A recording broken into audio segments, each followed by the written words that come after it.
De las sesiones número 308 a 313 se dan por aprobadas por no haber sido objeto de observaciones. La acta de las sesiones 314 y 326 se pone a disposición de las señoras y señores diputados. El señor abogado o secretario dará cuenta de los documentos llegados a la comisión para la sesión del día de hoy. Gracias, señor presidente. Espera un poquito porque estoy abriendo la cuenta. Y aquí está. Se han recibido en esta sesión los siguientes documentos para la cuenta. El primero, un proyecto iniciado en moción que modifica la ley del tránsito para incorporar tanto la licencia de conducir como la cédula de identidad, la información del grupo. La ministra de Trabajo y Previsión Social había confirmado su existencia, pero ya por problemas de horario se tuvo que retirar y dejó disculpas para eso. También está presente la señora Verónica Bimasal, vicepresidenta de la Asociación Nacional de Magistrados, el abogado Rodrigo Poblete, y la señora Evelyn Urrutia, abogada de la ONG de Pensionados Vitalicio, Respeto, Justicia y Dignidad. Se excusaron los abogados Gabriel Osorio, Tomás Jordán y Marco Kremerman. Oficio reservado a las superdepensiones, por el cual se remite información sobre pagos pendientes y efectos en el monto de las pensiones en el marco de la ley 21.240 de forma constitucional. Oficio del Ministerio de Justicia y Derechos Humanos, por el cual remite cronograma y estado de la ley 21.057. Y el señor Jean Costes, de la Asociación Chilena de Propietarios de Bosque Nativo, solicita que cuando se reciben audiencias para el proyecto que modifica el Código Penal para tipificar el delito de sustracción de madera, se le invite para dar su testimonio. Eso es todo, señor presidente. Muchas gracias, señor secretario. Entrego la palabra sobre la cuenta. Entrego la palabra sobre la cuenta. Señor, lo preguntamos enseguida. Señor secretario, ¿llegó un reemplazo? Sí, señor presidente. Tenemos tenemos dos reemplazos. El señor Durán reemplaza a la diputada señora Camila Flores y el diputado Camilo Morán a la diputada Paulina Núñez, señor presidente. Muchas gracias, señor secretario. Se toma razón de lo mismo. Ofrezco la palabra sobre la cuenta. Terminada la cuenta, ofrezco la palabra sobre puntos varios. Diputado Bianchi. ¿Cómo está, presidente? Buenas tardes. Buenas tardes también a la comisión. Solamente para hacer punto que la semana pasada por usted fui convocado 2 veces para poder dar explicación del proyecto que habíamos presentado respecto del retiro.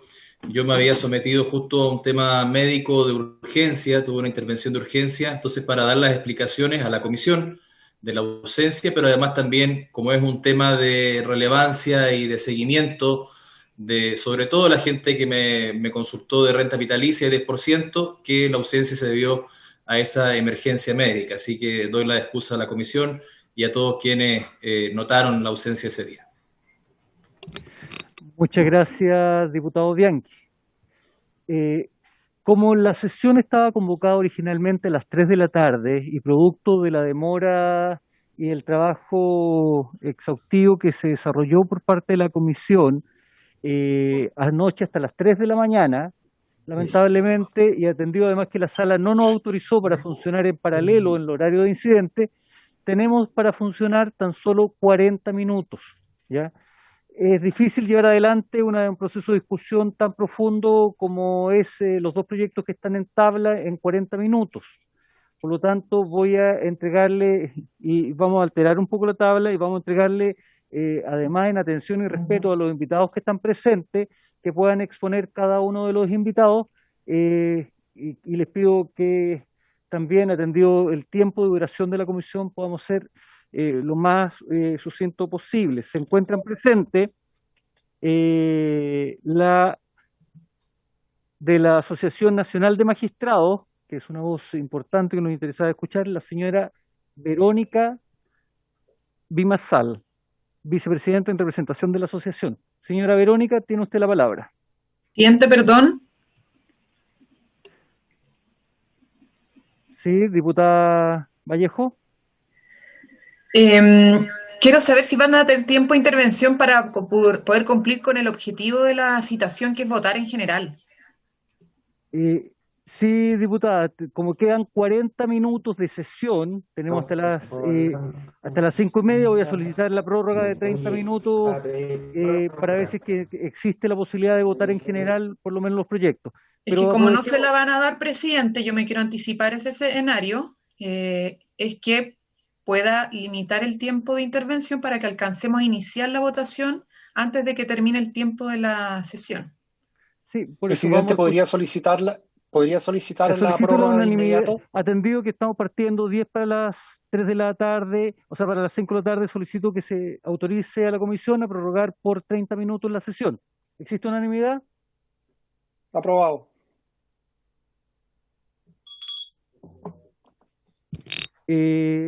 Diputado Diego Ibáñez.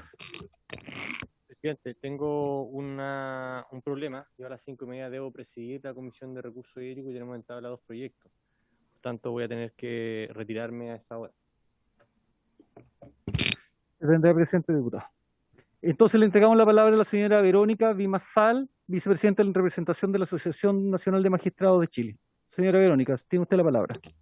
Buenas tardes, señor presidente. Buenas tardes a todas las diputadas y diputados presentes y a los invitados de la comisión. La Asociación Nacional de Magistradas y Magistrados del Poder Judicial agradece la invitación de esta comisión y esperamos contribuir con nuestros planteamientos que desarrollaremos en la discusión de hoy. Estamos siempre dispuestos a cooperar con los requerimientos de ambas cámaras. Comparezco en representación de la asociación en mi calidad de vicepresidenta, por delegación de su presidente, don Mauricio Lae Astorga, y como directora coordinadora de la Comisión de Infancia y Familia. Expondré el día de hoy en torno al proyecto que modifica nuestra Carta Fundamental y que considera facultades a jueces y juezas de familia para exigir el pago de las pensiones de alimentos adeudadas en todo o en parte del monto a retirar. Esta facultad, como las anteriores, constituye una importante herramienta para hacer efectivo el derecho fundamental de niños, niñas y adolescentes al pago de una pensión de alimentos, habiéndose demostrado en estos últimos meses, desde la reforma constitucional con el primer retiro del 10%, la gran deuda que como Estado tenemos en esta materia, existiendo un alto número de alimentantes morosos en Chile. Es por esta misma razón y con la experiencia que las dos reformas anteriores nos han entregado al interior de los tribunales de familia, que creemos necesario destacar algunos aspectos que deben ser considerados en una nueva reforma constitucional. Primero, con el segundo retiro se incorporó una facultad esencial para la efectivización del derecho, que fue la subrogación en el retiro. Esto es, que el alimentario que tenga una deuda vigente y pida subrogarse en el retiro, pida el retiro del 10% para el pago de la deuda, y el alimentante moroso no ha ejercido este derecho, pueda ejercerlo directamente. Facultad que creemos esencial que se mantenga de una manera expresa en el nuevo proyecto, permitiendo además que esta subrogación opere de pleno derecho, a fin de evitar discusiones o diversas interpretaciones jurisdiccionales sobre cómo tramitarla, evitando procedimientos que solo dilaten el pago. Es decir, que solicitado por un alimentario el pago de una deuda de alimentos contra el tercer retiro del 10% de un alimentante moroso, determinada la existencia de una deuda, se subrogue por el solo ministerio de la ley al afiliado moroso, sin necesidad de ningún otro trámite, pudiendo ordenar el juez o jueza el pago inmediatamente de constatados estos dos hechos. En segundo lugar, una de las grandes dificultades que hemos tenido para avanzar en el pago ha sido la forma de notificar durante este proceso de cobro a los deudores morosos. Es por eso que la Ley 21.295 en su artículo 4 introdujo una norma que ha facilitado esta notificación. Pero requerimos potenciar esta norma, de manera que en todos los casos, no solo en aquellos en que el afiliado ha ejercido el derecho, las AFPs deban informar a los tribunales de familia el correo electrónico registrado por su afiliado en la AFP, de manera que este correo electrónico constituya la forma válida de notificación durante todo el proceso de cobro, determinación de la deuda y pago de estas pensiones adeudadas.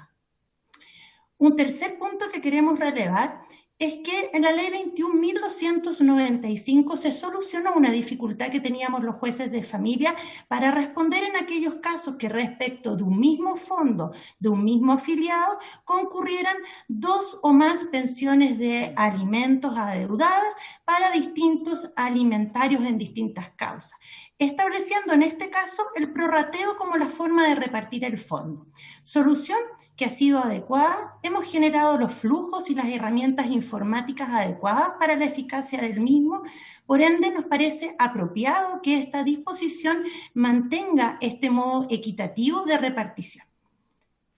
En cuarto lugar, uno de los grandes problemas que hemos tenido en todo este proceso son problemas de comunicación con la AFP y burocracia desarrollada por las administradoras de fondos de pensiones al momento de cumplir las resoluciones judiciales. Fue por esta razón que en el artículo 5º, inciso 2 de la ley 21.295 se estableció que la orden de pago de las deudas con cargo a los fondos retenidos se comunicará a las administradoras de fondos de pensiones por medios electrónicos, ya que el Poder Judicial generó canales de interconexión digital con las AFP, lo que ha permitido una comunicación expedita y eficaz con las mismas.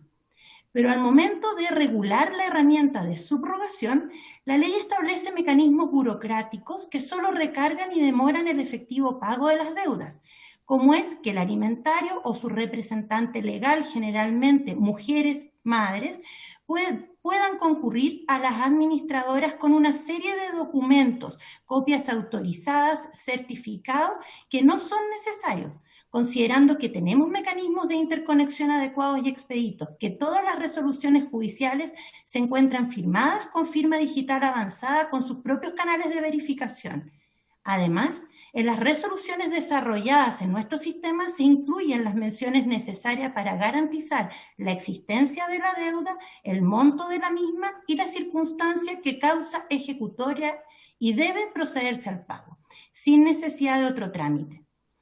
Esta indicación, que es considerada como una opción para las alimentarias, ha determinado que muchas de nuestras usuarias deban requerir y concurrir a tribunales administradoras de fondos de pensiones para obtener y entregar estas copias autorizadas, ya que las AFP en algunos casos han exigido estos elementos para proceder al pago.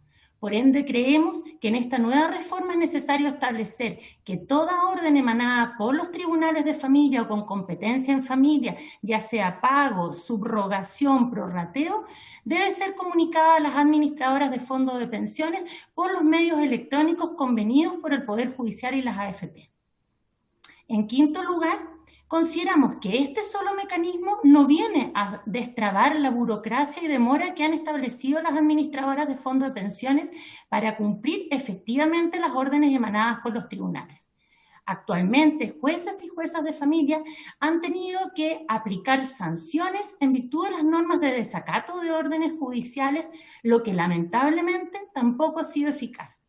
Es necesario poder establecer sanciones fuertes y efectivas, incluyendo facultades a la superintendencia de AFP para que puedan fiscalizar el cumplimiento de las órdenes emanadas de los tribunales, ya que actualmente carecen de esta facultad legal. En sexto lugar, creemos que en esta instancia debemos relevar la norma contenida en el artículo 15 transitorio de la ley 14.908, que fue incorporada por la ley 21.254, donde se estableció una obligación para los tribunales de familia de remitir a las administradoras de fondos de pensiones, abro comillas, una nómina con indicación de todas las personas que al día de remisión de la nómina registren deudas derivadas de las pensiones alimenticias que han sido invocadas ante los juzgados con competencia en materia de familia del país y que se encuentran liquidadas. Cierro comillas. Nómina que en definitiva solo implica una carga de trabajo extra que distrae de manera innecesaria las funciones diarias y relevantes de funcionarios y administradores profesionales de los tribunales de familia. Por lo demás, actualmente no contamos con herramientas que nos permitan llevar al día las listas de deudores y sus montos, ya que generalmente no se nos informa del pago, salvo al proceder a realizar una liquidación donde por interconexión podemos extraer los saldos y los movimientos de las cuentas vistas que están establecidas para el pago de las pensiones. Esta medida y estas nóminas no cumplen con ninguna finalidad que no esté salvada a través de otros mecanismos, como es la orden de pago inmediata y notificada por interconexión a las AFP, así como también los correspondientes alzamientos de las medidas cautelares de retención. En séptimo lugar, es muy importante señalar que el primer y el segundo retiro generó a los tribunales de familia una avalancha de solicitudes de medidas cautelares y cobro de pensiones adeudadas, algunas impagas por más de 10 años, determinando la necesidad de generar desarrollos informáticos y técnicos necesarios para dar una respuesta adecuada en tiempos prudentes, unido a medidas de ajustes presupuestarios del Poder Judicial que implicó otorgar apoyos a través de jueces, juezas, funcionarios de otros tribunales con otras competencias de manera de destinarlos a los tribunales de familia. Se contrató personal de apoyo, presupuesto que solo existe hasta junio del presente año, ya que ninguna de estas reformas consideró aportes presupuestarios adicionales que permitan reforzar a los tribunales de familia para hacer frente a estos requerimientos. Debo ser presente aquí que los tribunales de familia, incluso antes de los retiros del 10%, presentaban una alta carga de trabajo derivada de la mantención de nuestro trabajo en audiencia y despacho a distancia y semipresencial, que ha implicado desarrollar importantes estrategias de acción, rediseñar nuestras funciones para poder atender los requerimientos de la población que en un alto número actúa sin asesoría letrada y carece de los medios tecnológicos o conocimientos en materia que faciliten esta gestión. Todas estas circunstancias han afectado el clima laboral de los tribunales de familia, aumentando considerablemente las licencias médicas que está siendo medido por la Corporación Administrativa del Poder Judicial en un análisis de ausentismo laboral, el que claramente tiene una tendencia al aumento en los últimos meses. El apoyo de tribunales de otras competencias, como la destinación de jueces orales en lo penal, no podrá mantenerse en el tiempo con los avances en el trabajo presencial necesario para poner al día las causas que se encuentran detenidas por la pandemia. La carencia de presupuestos que me permitan mantener los apoyos actualmente existentes y la rebaja presupuestaria para suplencia en los tribunales de todo el país hace casi imposible enfrentar un tercer retiro sin un apoyo presupuestario que permita disponer de jueces, juezas, funcionarios y profesionales adecuados para ello. En el informe que envié indico cifras que establecen la cantidad de requerimientos que han habido a propósito del primer y segundo retiro, donde la primera petición alcanza los casi 700.000 requerimientos, donde en los periodos PIC del año, como fue en agosto del 2010, se llegaron a dictar 1.258.000 resoluciones, frente a que un año normal a la fecha se dictaban 149.575 resoluciones, y también adjunto un gráfico que indica cómo ha afectado el ausentismo laboral en los últimos meses. Es todo cuanto puedo informar en la materia. Muchas gracias por la invitación. Muchas gracias, señora Verónica. Le pediría si nos pudiera hacer llegar la minuta que acaba de plantear. Me parece que son temas súper relevantes, importantes para el la correcta metodología legislativa en orden a tener una norma que efectivamente se haga cargo de cada uno de los problemas que hoy día cientos de miles de mujeres y niños y niñas y adolescentes están padeciendo. Así que muchas gracias por su intervención y le pediría que a la Secretaría que le hiciera llegar esta presentación. Gracias, presidente. Se la enviamos antes de comenzar, así que gracias. Ah, ya, estupendo, muchas gracias. Entonces pasamos ahora a darle la palabra a don Rodrigo Poblete, presidente, abogado. Sí, y presidente, que nos envíen a los diputados que estamos presentes y no somos miembros de la comisión, por favor. Estupendo, diputada Sepúlveda, así será. Se envió su correo, señora diputada, disculpe. Gracias, Ya. Muy amable. Entonces ahora le entrego la palabra a don Rodrigo Poblete, abogado especialista en Derecho Constitucional. Don Rodrigo, tiene usted la palabra. Muchas gracias, presidente. Saludo ahora también por su intermedio a los honorables y honorables diputados y diputadas de esta comisión, y agradezco la invitación para hacer algunas reflexiones sobre estos proyectos de reforma constitucional que tienen como objetivo posibilitar un nuevo retiro de fondos de pensiones. Solamente voy a enunciar 5 argumentos para entender más o menos cuál es la técnica o la perspectiva constitucional en cuanto a la técnica legislativa. No voy a entrar tanto sobre el fondo, y por eso es muy relevante la exposición que acaba de hacer la representante de los magistrados, en el sentido de cuáles serían las cuestiones accesorias que es relevante considerar.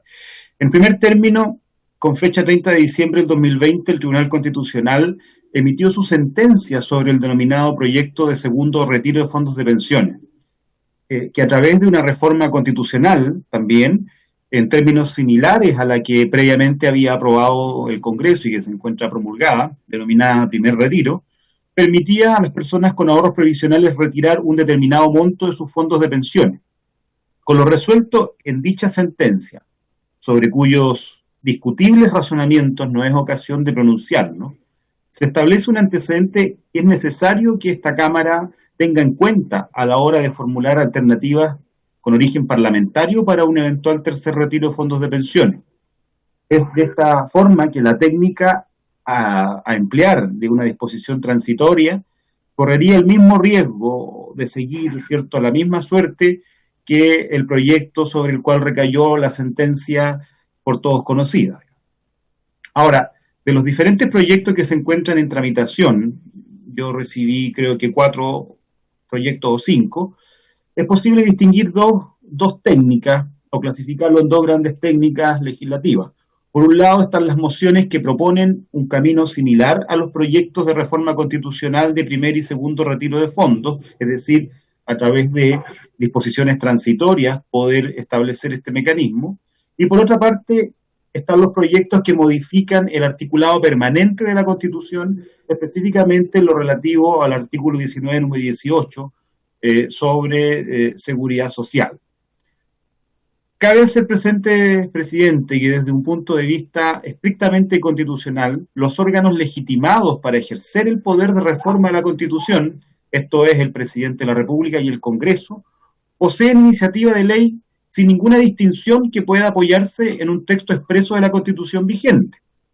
Por eso, la facultad de proponer modificaciones a la Carta Fundamental corresponde en términos simétricos a ambos órganos, en tanto son depositarios del poder constituyente derivado o poder de reforma de la Constitución.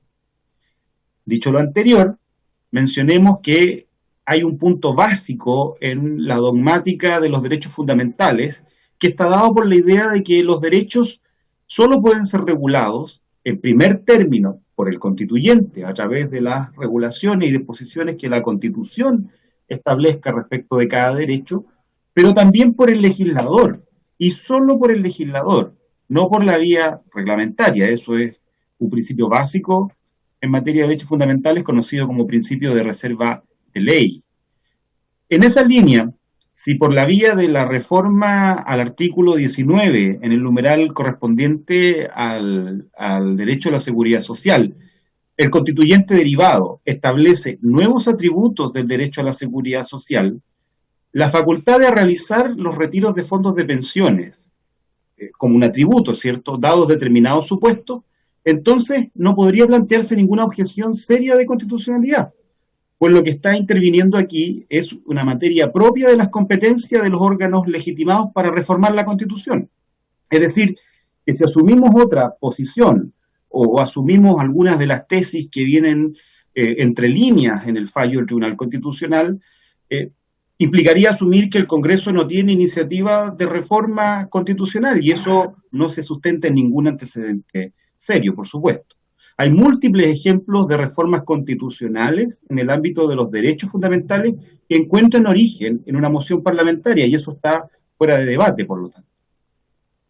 En otra perspectiva, no consideramos o no encontramos un inconveniente jurídico en que el detalle de la reforma que se ubicaría, ¿cierto?, en el articulado permanente, el detalle de esa reforma, es decir, el modo concreto en que operaría el derecho a ejercer ese retiro de pensiones, sea configurado en un artículo transitorio. La Constitución está llena de ejemplos en que una regulación permanente, sea en el ámbito orgánico o sea en el ámbito de derechos, encuentra luego una disposición transitoria que desarrolla las normas para su adecuada implementación. Esto permite que la reforma al articulado relativo a seguridad social, como es en el caso de algunos de los proyectos, pueda ser establecida en términos más generales y permanentes, y entregue la regulación específica a una disposición transitoria que vaya agotando sus efectos respecto de las personas que van haciendo uso de tal derecho, ¿no? Por tanto, no podemos vislumbrar una objeción de constitucionalidad seria si es que el Parlamento, en el ejercicio de sus facultades de iniciativa en materia de reforma constitucional, plantea una reforma al derecho y al contenido del derecho y establece como un atributo de ese derecho la facultad de las personas de hacer un retiro de fondos de pensiones dados ciertos supuestos, ¿cierto? Y con ciertas condiciones que luego son desarrolladas de manera en detalle en una disposición transitoria.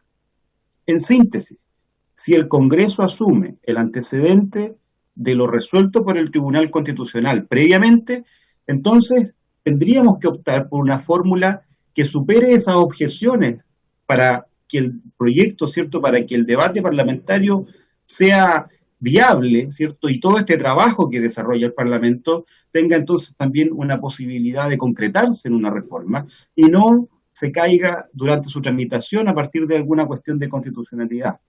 Por lo tanto, el Tribunal Constitucional en ningún caso podría cercenar la facultad de reformar la Constitución y de regular constitucionalmente derechos fundamentales, porque eso está, digamos, en el ADN de la dogmática en materia de derechos. Los derechos son regulados en primer término por el constituyente y el desarrollo de sus contenidos y atributos debe estar entregado a la legislación común.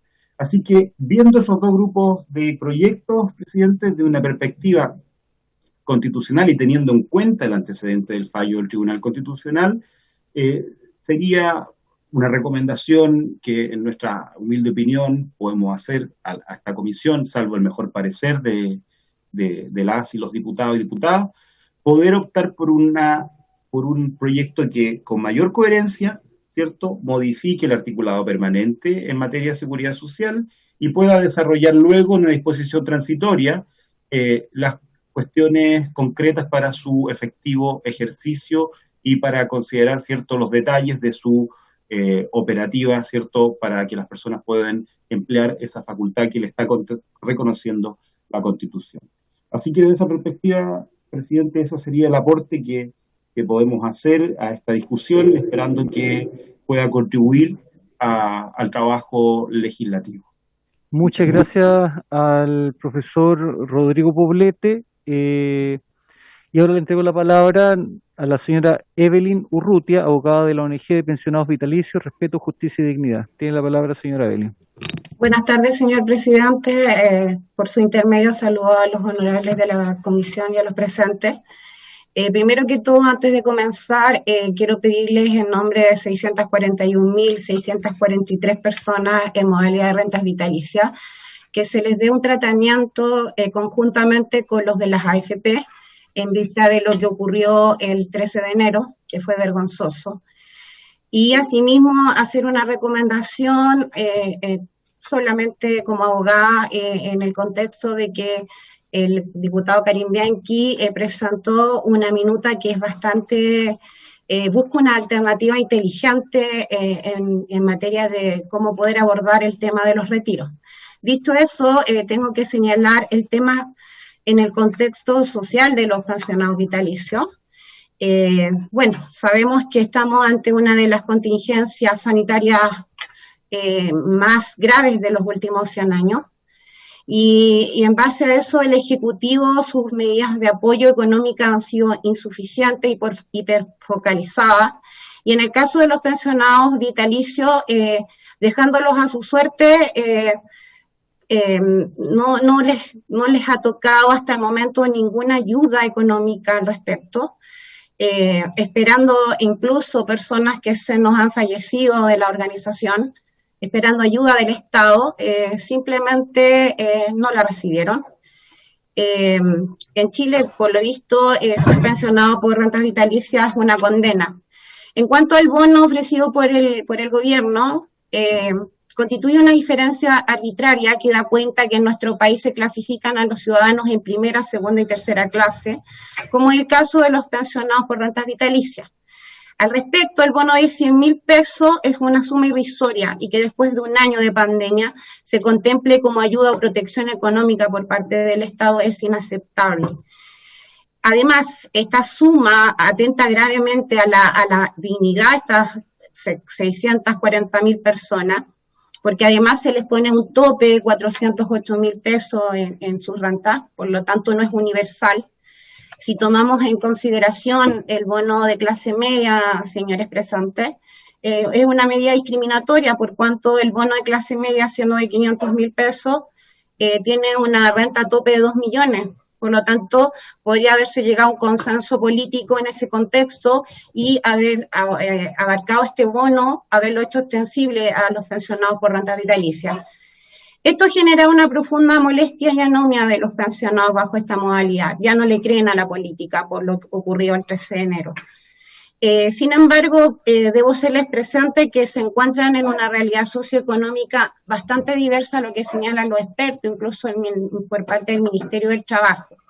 Los factores a considerar, por su parte, tenemos que, dado que se ha señalado que las pensiones por renta vitalicia no han tenido una disminución efectiva por ser calculadas en UF, esto no es efectivo en la realidad del pensionado, por cuanto existen pensionados por invalidez y por vejez que incurren en altos gastos en medicamentos, en tratamientos que deben costearse, inclusive muchos de los cuales están en espera de cirugía y por eso requieren con suma urgencia que se apruebe este proyecto que contempla el retiro del 10% en esta modalidad.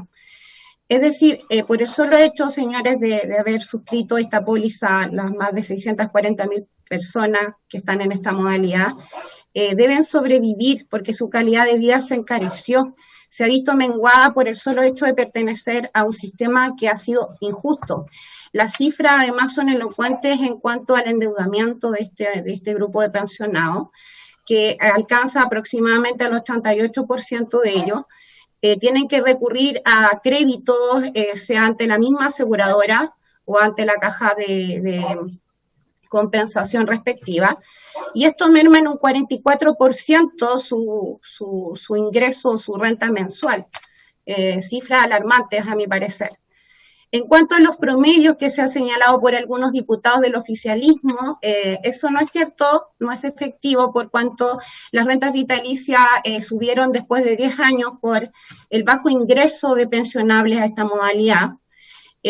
Según datos de la CMF que nos aportaron, el promedio real es de 10 UF, es decir, es menor que un ingreso mínimo mensual.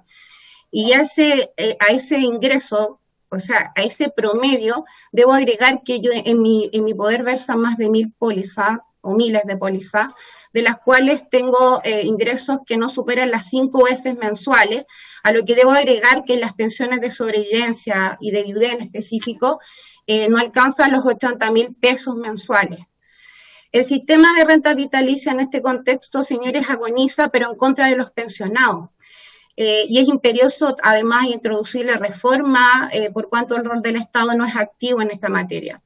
A lo que debemos agregarle que hay amenazas de parte del gremio de la Asociación de Aseguradores de Chile en someterse a procedimientos concursales, generando además una incertidumbre en el día a día de los pensionados en esta modalidad, toda vez que tenemos el caso recientemente de la quiebra de la compañía de seguro Lehmann, que en enero del año 2021 comenzó a operar la garantía estatal y se incorporaron a las pensiones de vejez pagadas por el IPS 2.349 personas, es decir, que estas 2.349 personas dejaron de estar dentro del número de pensionados por rentas vitalicias. Además, debo señalar que se excluyen de todas las reformas previsionales de varios gobiernos, en especial del gobierno de don Sebastián Piñera, se excluyen de las reformas a los pensionados por invalidez que en la actualidad alcanzan 53.647 personas, cuyas edades fluctúan entre los 28 y 55 años de edad. Y un gran número de ellos tiene actualmente su capacidad residual de trabajo afectada de forma permanente, por lo tanto les impide ejercer una actividad laboral permanente. Aquí tenemos otro grupo de pensionados que está excluido y que no es menor y nunca son mencionados en las reformas. Para nosotros una medida a corto plazo, por ejemplo, sería que se adelantara el bono por hijo a las mujeres pensionadas, por cuanto en la actualidad se le está negando, al menos a las pensionadas vitalicias. Y asimismo, otra medida que nosotros pretendemos es que el Estado despliega alrededor de 2.451 millones de dólares en jubilaciones a la Fuerza Armada. Mi consulta ante el subsecretario de Previsión Social, don Pedro Pizarro, quien compara las rentas vitalicias con los jubilados de la Fuerza Armada, es por qué no se incorporan a la Fuerza Armada al Decreto Ley 3.500 de 1980 y así se destinan los recursos a las pensiones para mejorar pensiones de los civiles. Nunca hubo respuesta al respecto. Para ir concluyendo, señores, con respecto a la Asociación de Aseguradores de Chile, nosotros como organización presentamos una propuesta análoga o de similares características de los diputados.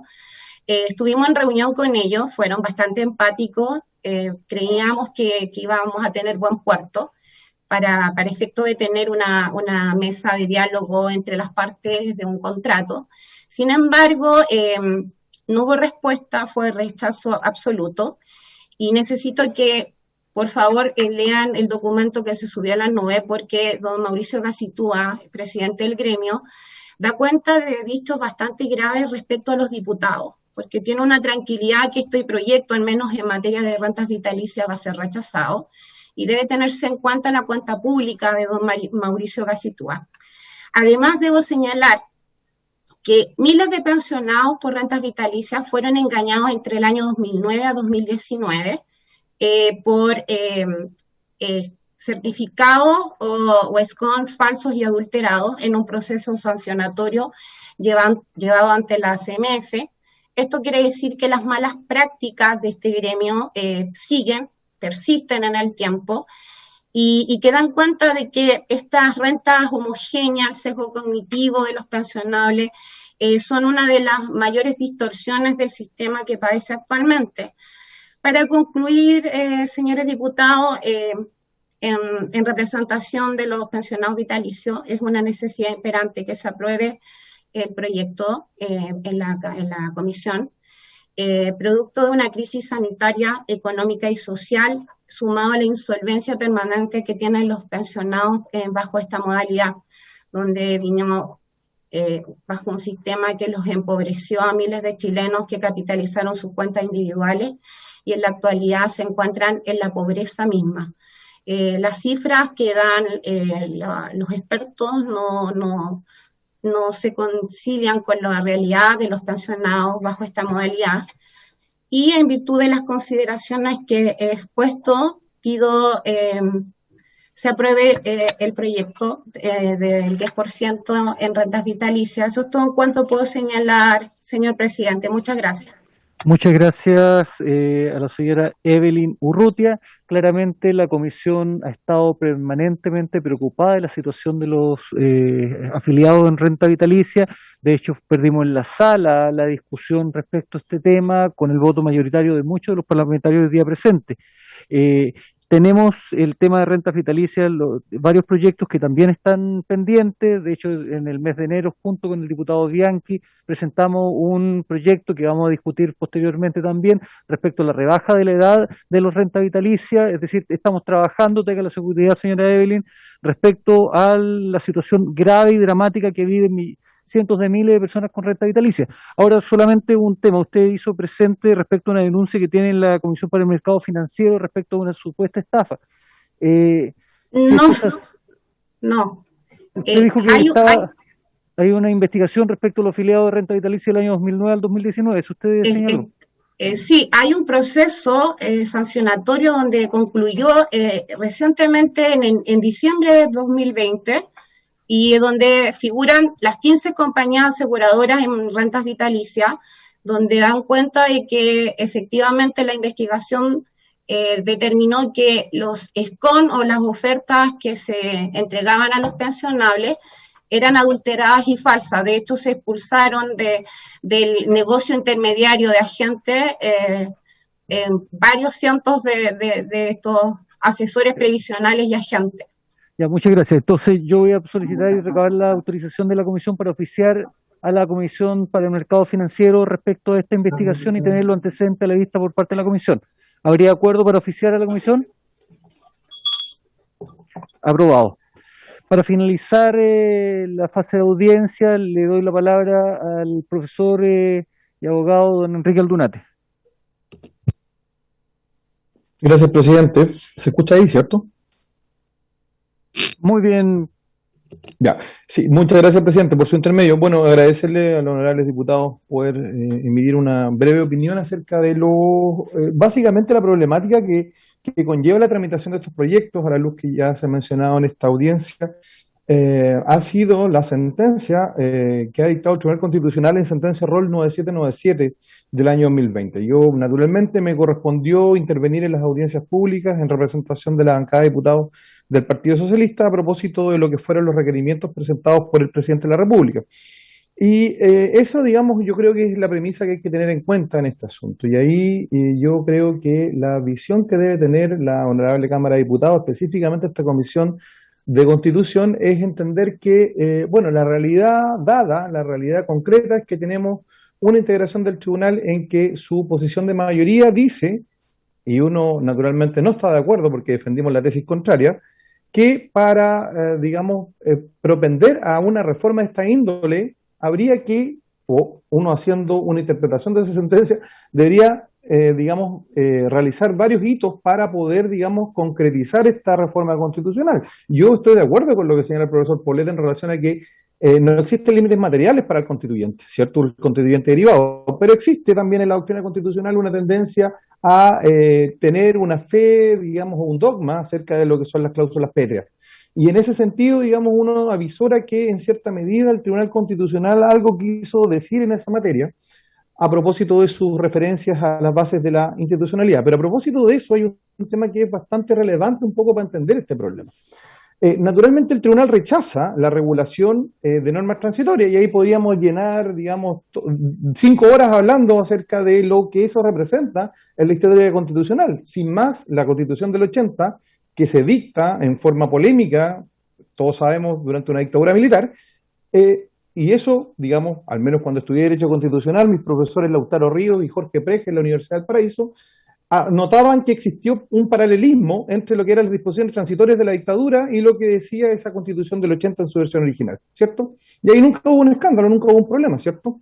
Pero el punto está en que ahora esta regulación por la vía de la disposición transitoria, ¿cierto?, ha generado una controversia. ¿Y por qué? A partir de un tema que es relevante y hay que leer muy bien la sentencia. Si uno mira, por ejemplo, el considerando 17º, podrá ver que en esa sentencia lo que dice el tribunal en ese voto de mayoría es que el constituyente derivado, Cámara de Diputados 2020, en el contexto del segundo retiro, estaría usurpando una atribución que, de acuerdo a la Constitución del 80, le pertenece de manera exclusiva al presidente.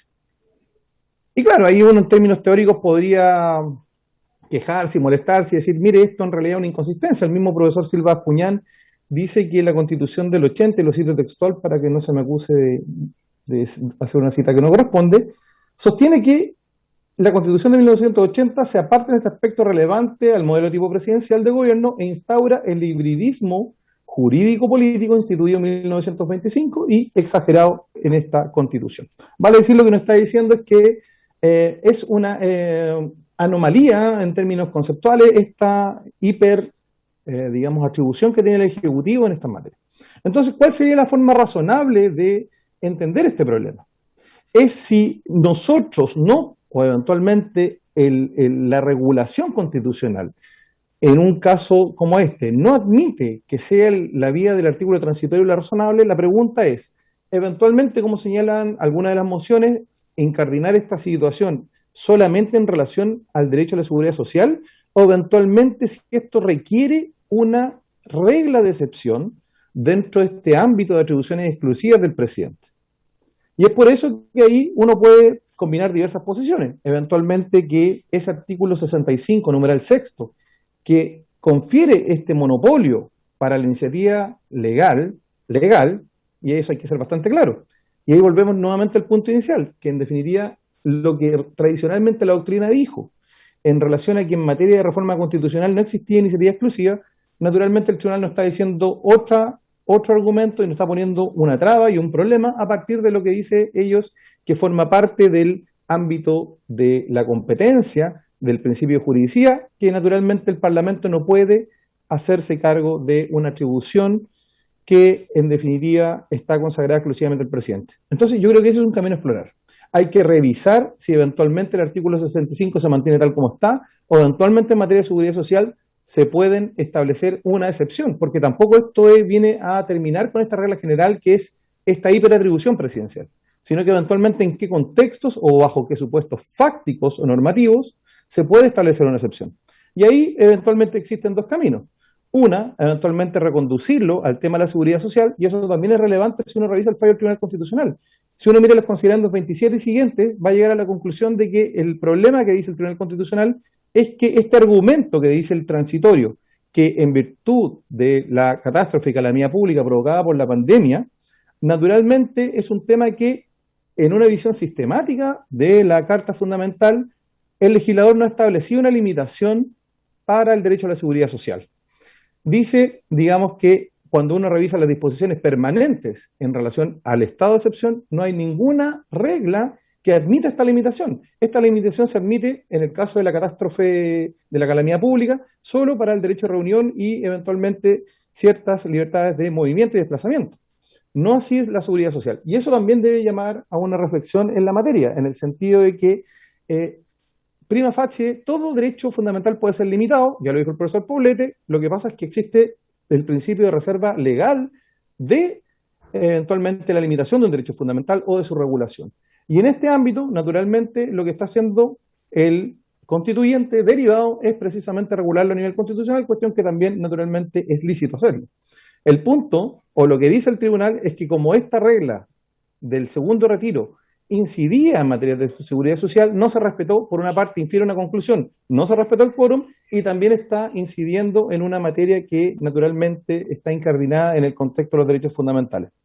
Bajo ese supuesto, y uno naturalmente tiende a discrepar de ese razonamiento, pero el razonamiento que configura la mayoría actualmente en el tribunal, es que el legislador, en este caso el constituyente derivado, debe adoptar una decisión estratégica y una decisión, digamos, desde el punto de vista de cuál es la mejor fórmula para poder encarar si es que esto quiere tener algún resultado concreto. Entonces, en ese contexto es que hay que tener presentes esas dos consideraciones. Ahora bien, desde el punto de vista de también cuál debería ser la regulación, no hay que desaprender y no hay que incurrir en ciertas contradicciones, porque todos los proyectos y la idea matriz es precisamente hacerse cargo para paliar los efectos nocivos que tiene esta pandemia en la vida de las personas. Y el presupuesto fáctico, ¿cuál es? Precisamente una situación de excepción. Y esa situación de excepción en la Constitución chilena y en otros ejemplos lo han regulado ¿qué institución? Los estados de excepción. Y es precisamente el estado de excepción el que ha habilitado una serie de normativas, una serie de cuestiones que pueden ser más o menos discutibles, y naturalmente ha sido la justificación de mucha legislación que ha dictado este Parlamento. Entonces la pregunta razonable es si esa materia debe ser abordada bajo esa premisa, porque esa es la premisa fáctica sobre la cual se prorrogó ahora eventualmente también este estado de excepción, se han decretado una serie de medidas extraordinarias. Entonces eso tampoco, digamos, hay que desatenderlo y a propósito de las limitaciones que pone el tribunal en su razonamiento, hay que tenerlo presente. Finalmente, presidente, se debe considerar que desde el punto de vista de la regulación en general en la teoría del derecho, la existencia de normas de carácter excepcional es una vieja tradición jurídica que viene ya del derecho romano. El digesto distinguía entre el jus comune y el jus singulare, ¿cierto? Esa vieja noción que se consagraba en esta obra jurídica ya histórica, también tiene proyecciones en lo que han hecho algunos filósofos del derecho más recientemente. Así, por ejemplo, en una monografía publicada por la editorial Edeval, paso al aviso que es mi alma mater en la Universidad del Paraíso, un profesor escribía sobre la división y fuentes del derecho positivo chileno.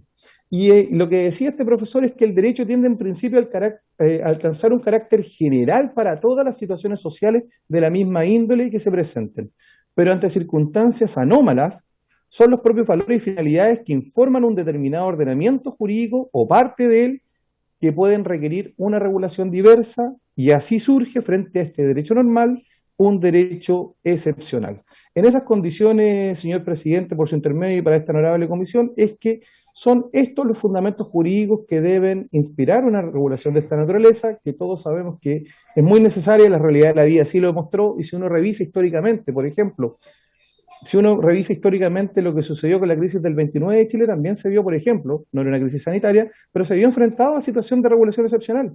¿Y cuáles fueron las respuestas? Decreto de leyes, legislación irregular, por ejemplo, el del año 1932, que yo sé que eso generalmente, digamos, el número 520 específicamente, genera algún tipo de controversia. El tema es que esos decretos que establecieron, mire usted, señor presidente, cocinas populares, proporcionar alimentos gratuitos o a bajo costo. Esa era la naturaleza que inspiraba este derecho de excepción, este derecho excepcional. Y naturalmente tiene un cariz social y naturalmente se proyecta en una situación de contingencia como esta. Eso es todo cuanto puedo decir, señor presidente, agradeciendo la invitación. Muchas gracias, profesor Aldunate.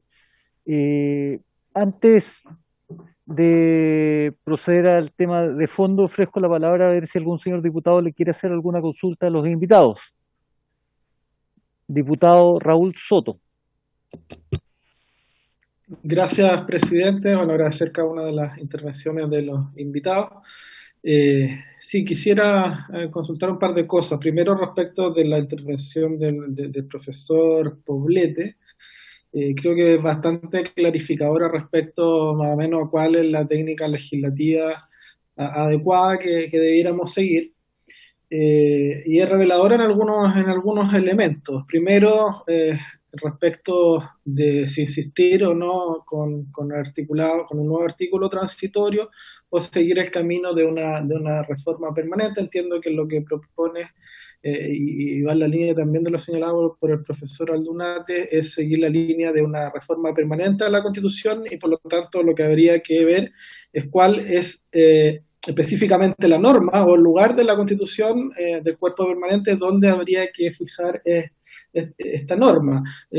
En principio yo creo que bueno, si es una norma permanente, lo lógico es que el derecho que contiene sea también permanente y no excepcional, digamos. Me gustaría plantearles ese cuestionamiento a ambos, ¿verdad?, para ver cuál es su opinión respecto de eso. ¿Qué pasa con algunos otros cuestionamientos, presidente, del Tribunal Constitucional? El tema del quórum. Ya efectivamente hubo un primer retiro bajo quórum de 3/5, ¿verdad?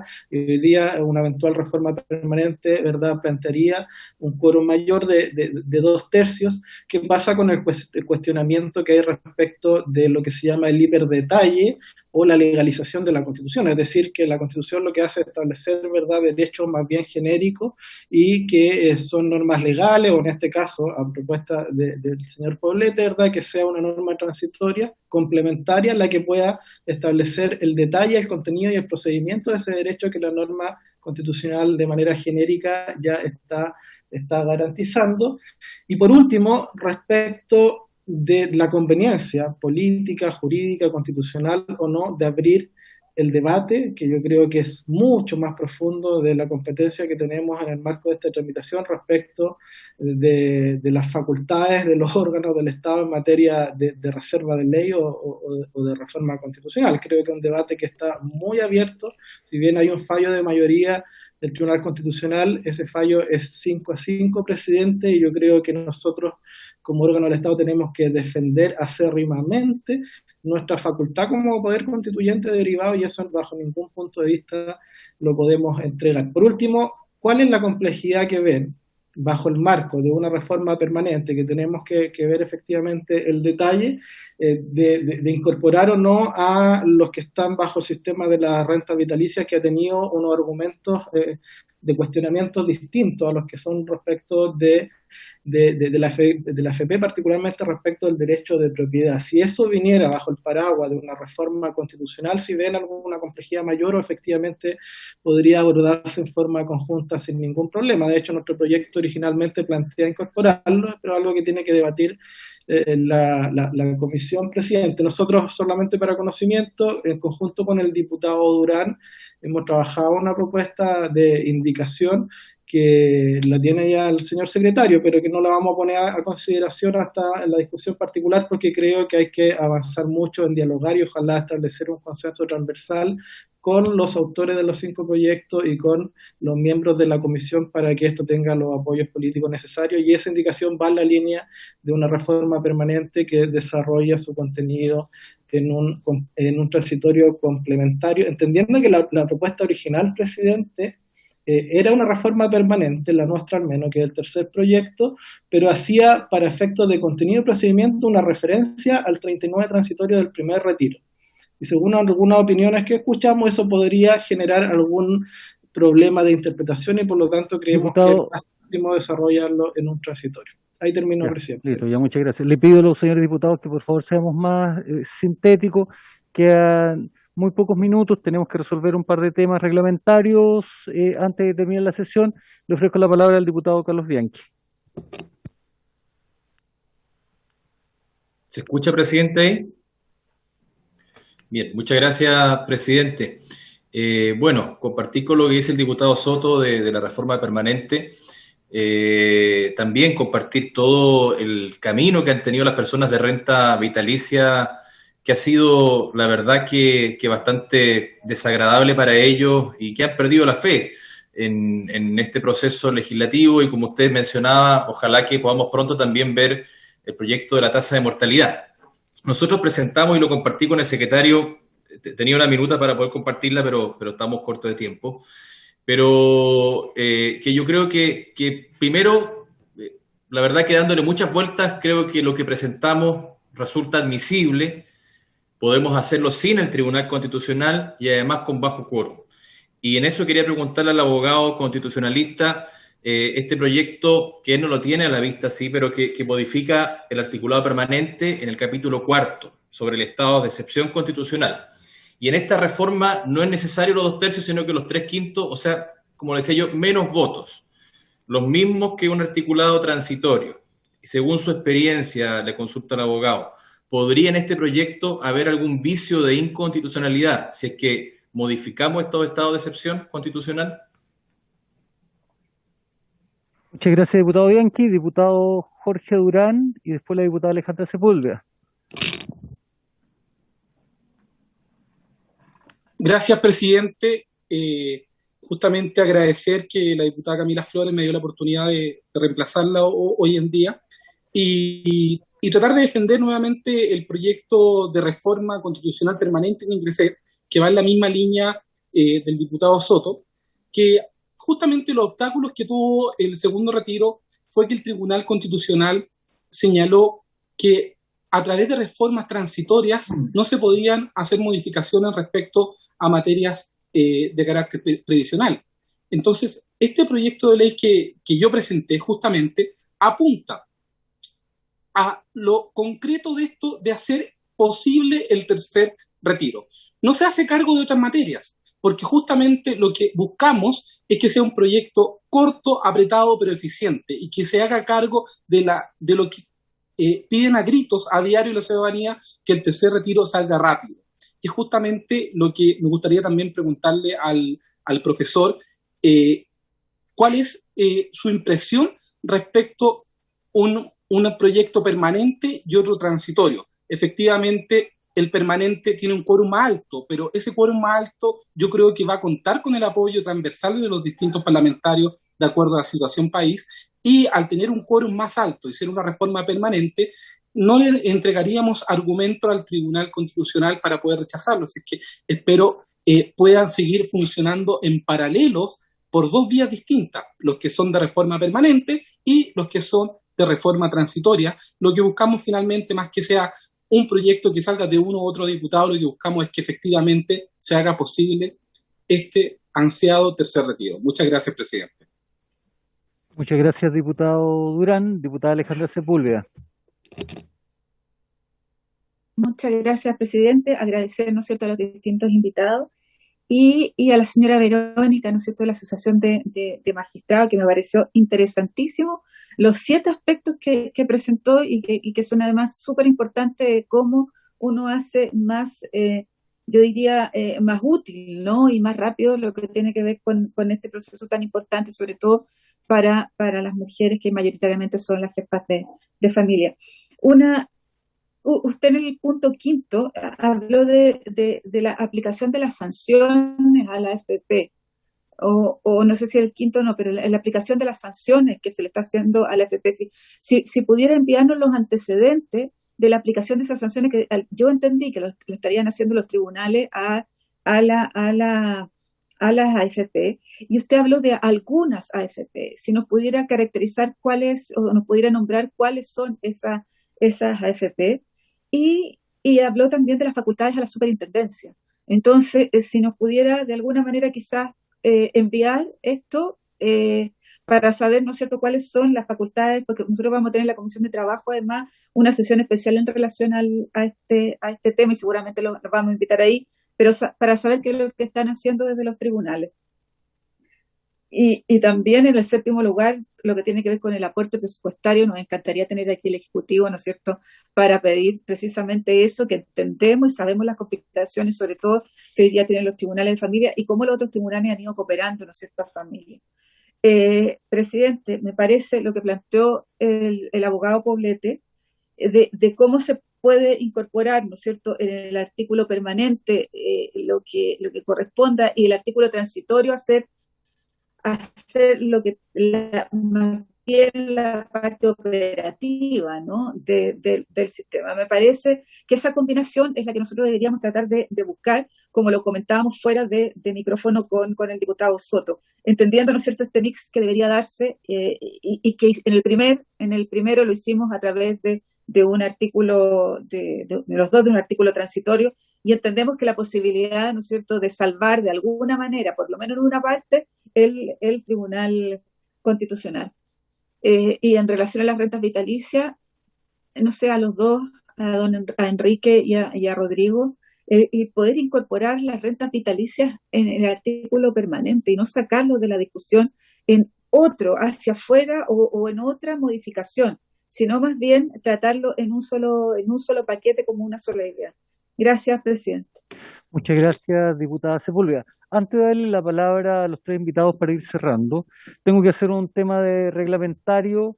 Lamentablemente se nos ha informado por parte del secretario general de la corporación y por el secretario jefe de comisiones que tendríamos una imposibilidad incluso para el funcionamiento. Yo le hice presente al señor secretario de que a pesar de esta imposibilidad yo iba a continuar con la sesión para avanzar con la escucha por lo menos de todos los invitados.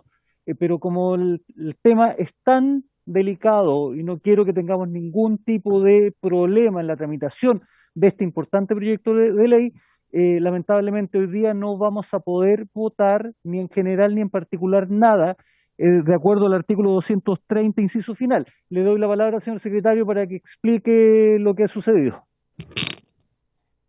Muchas gracias, señor presidente. Sí, en efecto, lamentablemente, por el hecho de que la sesión de sala se fue prorrogando, en definitiva, la comisión, cuando existió la posibilidad de comenzar a funcionar, aconteció que no teníamos ya una hora de orden del día, quedaban algo así como 40 minutos de orden del día, y el efecto del reglamento es que cuando por cualquier motivo la orden del día se reduce a menos de una hora, la citación queda sin efecto. Frente a eso, el señor presidente decidió, sesionar en comité y escuchar a los invitados por respeto fundamentalmente y para los efectos de poder seguir también con el avance de este proyecto, porque de todas maneras los testimonios y lo que los invitados han expuesto, ¿cierto?, se van a agregar a las actas de la próxima sesión, de esta manera que van a quedar como un documento que va a ser utilizado por parte de quienes quieran ver los antecedentes, señor presidente. Y esa es el breve resumen que podría hacer respecto a la situación. Señor presidente. Muchas gracias, señor secretario. Diputado Leonardo Soto y después el diputado René Zafirio. Presidente, mire, yo quiero manifestarle mi disconformidad con lo que se está anunciando ahora. Usted hizo una citación correcta a que pudiéramos votar este proyecto de tercer retiro, y yo entiendo que el reglamento tiene algún límite, pero hay algo que es soberano, que es superior al reglamento, que es la unanimidad de los integrantes de la comisión. Yo le pido, presidente, que no obstante el reglamento, pueda recabar la unanimidad de los integrantes de esta comisión, que están presentes, para que pudiéramos proceder a votar este proyecto de tercer retiro tal como usted lo programó. Yo creo que eso prevalece sobre la norma fría, impersonal que está en el reglamento. Yo creo que estamos en condiciones de hacerlo, porque creo que hay voluntad de poder votar este tercer retiro. Sí, señor diputado, lo planteé, existieron, para ser sincero, muchos reclamos por parte de muchos diputados de la Secretaría General y de la Secretaría de la Comisión respecto al funcionamiento incluso de la Comisión, ¿ya? Entonces, yo no quiero, y en eso no quiero exponer la correcta tramitación de este proyecto de ley con un problema netamente reglamentario y entorpecer a través de una discusión reglamentaria. Esa es la razón. Yo comparto su posición, diputado Leonardo Soto. Yo más que nadie entiendo la urgencia de la discusión de ambos proyectos de ley, pero lamentablemente nos van a hacer cuestión reglamentaria y lo más seguro es que, en definitiva, la sesión al final se caiga. Diputado Zafiro, pido la palabra. Sí, presidente, yo creo que comparto con usted la decisión lamentable. Lo importante es que se sepa que hemos sido convocados para votar en general estos proyectos.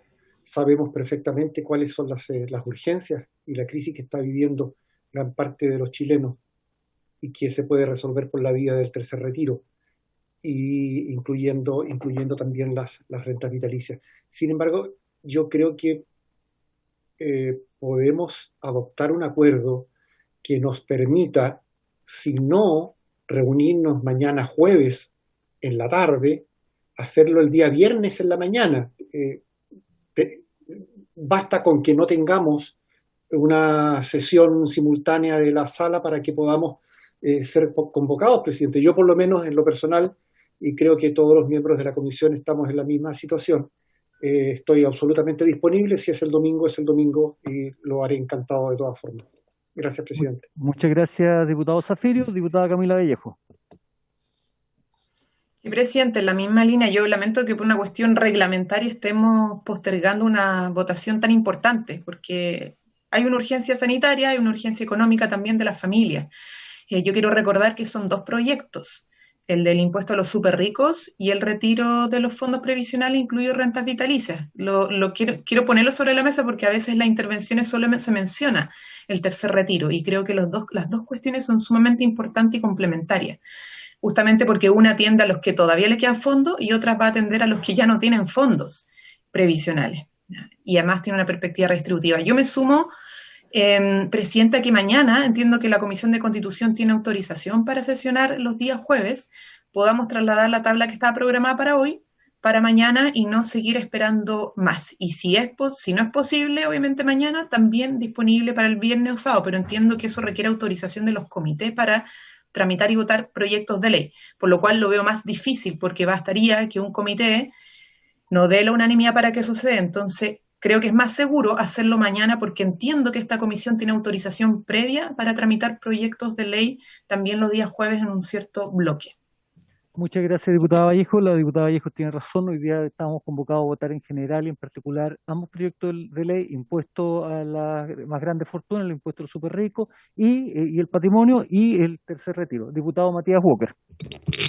Muchas gracias, presidente. Lamentar que no haya existido dicha unanimidad, pero señalar algo. La semana pasada nosotros aprobamos una reforma constitucional que prorroga la facultad del Congreso de sesionar telemáticamente durante este estado de catástrofe. Y si hay una ventaja que puede tener para la ciudadanía el haber ampliado esta facultad, que algunos consideran incluso un privilegio, es precisamente la posibilidad de reunirnos en cualquier momento, a cualquier hora, y por lo tanto yo desde ya le doy la unanimidad, mi consentimiento, para que usted pueda citar cualquier día, a cualquier hora, para debatir profundamente estos proyectos que sabemos que han sido seguidos con mucho interés por parte de la opinión pública. Así que cuente con mi consentimiento para ello, presidente. Muchas gracias, señor diputado. Vamos a hacer todas las gestiones para poder generar un espacio de conversación lo más urgente posible para proceder a las votaciones de ambos proyectos. Cuestión que creo que existirá una mayoría de la comisión en pos de eso. Lo vamos a coordinar con el señor secretario, cumpliendo efectivamente todas las normas reglamentarias y legales. La idea es que estos proyectos avancen y no tengamos problemas en su tramitación producto de haber cometido un error. Insisto, esto es tan delicado y tan necesario y tan urgente por parte de la ciudadanía que le vamos a dar la tramitación urgente que esto requiere, ¿ya? Le entregamos la palabra a los expositores para que respondan las preguntas que se acaban de hacer. Partimos con la señora Verónica. Buenas tardes.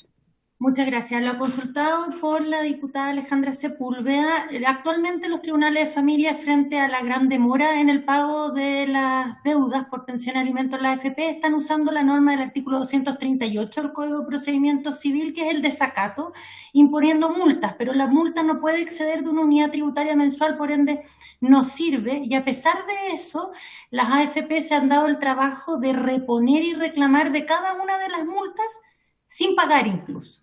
Entonces nos llenamos de escritos, nos llenamos de requerimientos y aún así no cumplen. En cuanto a cuáles son las AFP, son la mayoría de ellas. Le podemos hacer llegar antecedentes que la ministra Chevesich recabó en una mesa técnica que tenemos, que ha funcionado desde el mes de julio, para analizar todos los problemas que tenemos y coordinar el trabajo de todos los tribunales, y ahí están los antecedentes de distintos tipos de oficios, requerimientos. Las AFP han llegado incluso a exigirle a la persona que, pese que se envió por interconexión la orden de pago, que en esta historia, que para favorecer la lectura de nuestros usuarios en el portal del Poder Judicial aparece la historia de cómo se van cumpliendo las distintas etapas del retiro. Piden que haya llegado a la última en el portal para proceder al retiro, lo cual no corresponde porque tienen una orden judicial debidamente notificada para el retiro y el pago. Esos son, y en cuanto a lo de la superintendencia de AFP, hay tribunales que han requerido a la superintendencia que evalúe este incumplimiento por parte de la AFP, y la superintendencia hizo llegar un informe a la excelentísima Corte Suprema señalando que ellos no tienen facultades legales para supervisar, fiscalizar el cumplimiento de estas órdenes. Por ende, no pueden hacer nada en torno a eso. Sí, ellos han estado en un trabajo permanente de coordinación con el Poder Judicial y las AFP para establecer mejores canales de comunicación. Eso es. Muchas gracias, Presidente, señora Verónica. Sí, Diputada sí, Sepúlveda. agradecer a la señora Verónica, y si nos pudiera enviar también, ¿no es cierto?, la respuesta de la superintendencia, que para nosotros sería muy útil de poder analizar. Muchas gracias. Muchas gracias. Me comprometo a eso, gracias. Ya. Le entregaría la palabra a la señora Evelyn Urrutia para ir terminando. Lamentablemente logramos prorrogar por 30 minutos nada más la sesión.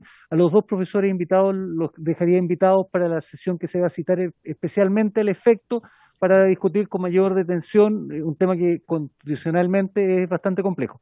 Señora Evelyn.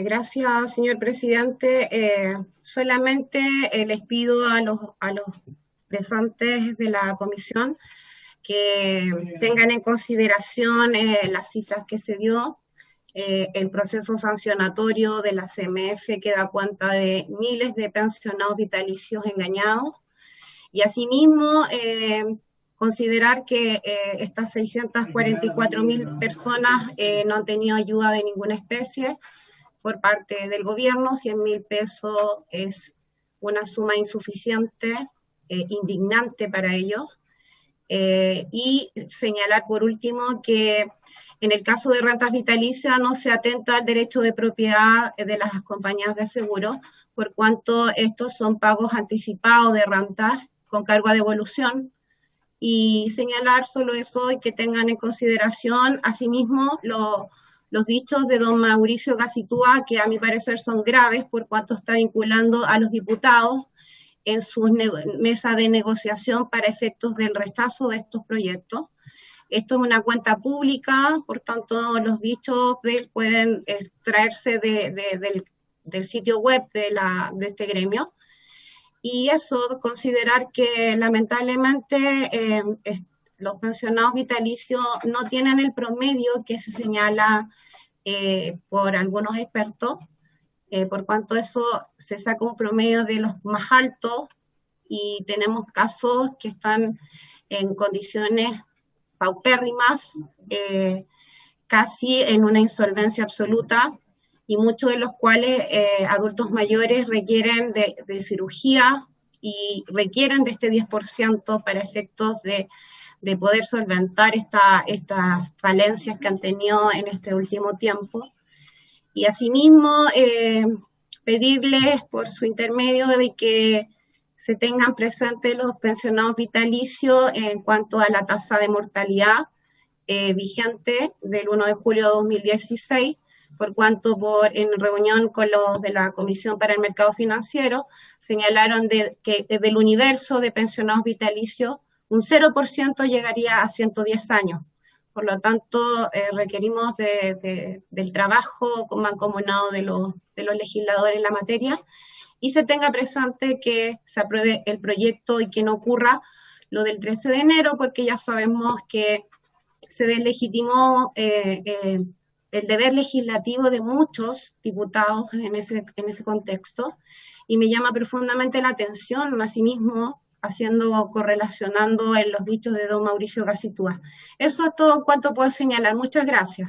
Muchas gracias, doña Evelyn. A los dos abogados invitados los voy a dejar invitados para continuar con el proceso de discusión que vamos a retomar. Vamos a conversar con el señor secretario para poder citar a una sesión especial para poder avanzar con la votación de ambos proyectos. Ya viéndose, diputado Walker. No, solamente una acotación, que tengo la siguiente información que le fue comunicada por la presidenta del Senado al presidente de la Cámara de Diputados.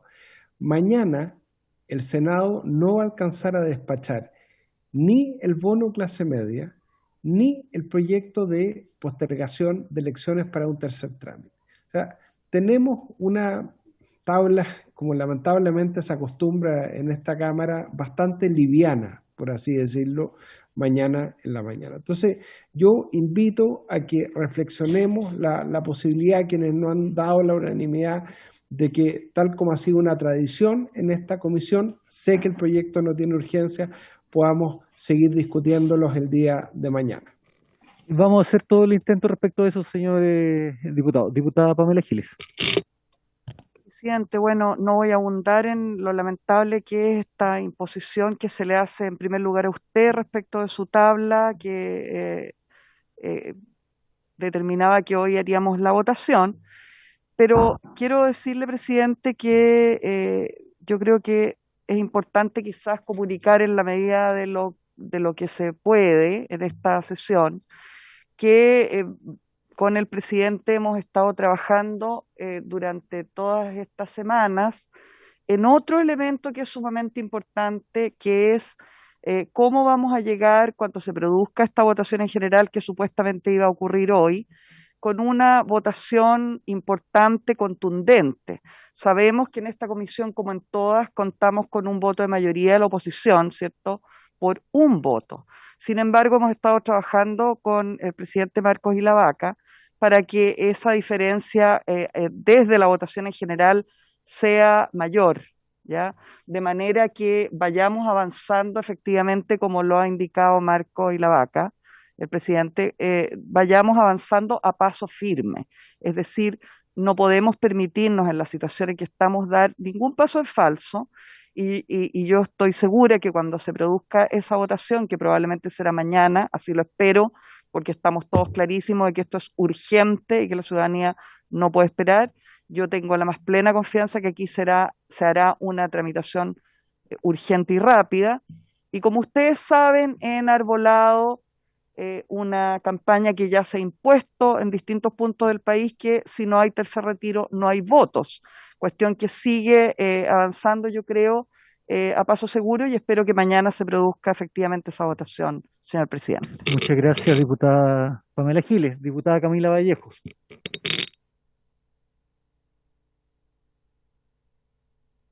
Diputada Vallejo. No, presidente, perdón, tenía levantada la mano de hace rato y ya intervine. Ya, muchas gracias, diputada Vallejo. Agradecer a cada uno de los invitados su exposición, a los dos profesores van a quedar invitados a la próxima sesión, les vamos a estar avisando, y a la señora Evelyn Urrutia, representante de la ONG pensionados por renta vitalicia y obviamente a la representante de la Asociación de Magistrados, muchas gracias por su antecedente y habiéndose cumplido el objeto de la sesión se levanta. Muchas gracias.